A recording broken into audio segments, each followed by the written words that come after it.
UP के संभल में शाही जामा मस्जिद के सर्वे के दौरान हुई हिंसा को लेकर अब बड़ा खुलासा हुआ है। इस हिंसा के पीछे अब दुबई का कनेक्शन सामने आया।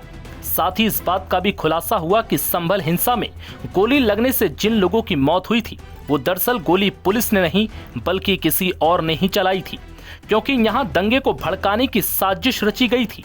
दावा है कि दुबई में बैठे बड़े हथियार सप्लायर और डी गैंग के सदस्य हवाला ऑपरेटर शारिक साठा ने संभल हिंसा में बड़ी भूमिका निभाई थी।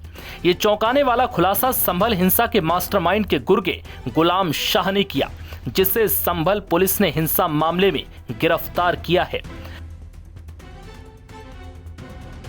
आज तक की रिपोर्ट के मुताबिक गुलाम शाह ने बताया कि 23 नवंबर 2024 को दुबई में बैठे शारिक साठा को एक फोन कॉल किया गया था और संभल के हालात के बारे में बताया गया था। जानकारी ये भी सामने आई कि हिंसा वाले दिन हवाला ऑपरेटर शारिक साठा के कई गुर्गे संभल में मौजूद थे। साठा ने अपने गुर्गों को हथियार सप्लाई करने को कहा था। इतना ही नहीं, दावा है कि उसने ये भी कहा था कि सर्वे किसी भी हालत में नहीं होना चाहिए। दावा ये भी है कि इस दौरान शारिक साठा ने कहा, जो हथियार हैं वो इन सब के बीच बांट दो, सर्वे के लिए जो वकील आता है उसे मार दो। बता दें कि शारिक साठा संभल का ही रहने वाला है। उस पर 50 से ज्यादा मामले दर्ज हैं। साठा दिल्ली से फर्जी पासपोर्ट बनवाकर दुबई फरार हो गया था।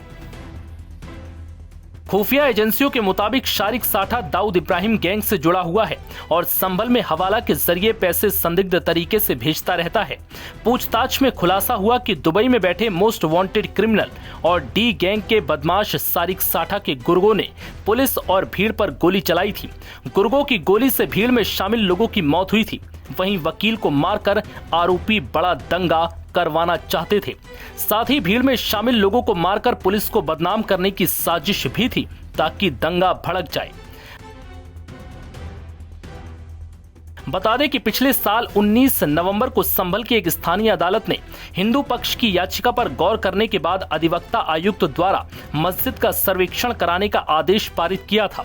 ये आदेश हिंदू पक्ष की उस याचिका पर दिया गया था जिसमें दावा किया गया कि संभल की जामा मस्जिद का निर्माण मुगल सम्राट बाबर ने 1526 में एक मंदिर को ध्वस्त करने के बाद किया था। इसी मस्जिद के 24 नवंबर को दूसरे दौर के सर्वेक्षण के दौरान इसका विरोध कर रहे स्थानीय लोगों और पुलिस के बीच हिंसक झड़प हो गई थी, जिसमें 4 लोगों की मौत हो गई थी और 29 पुलिसकर्मी घायल भी हुए थे।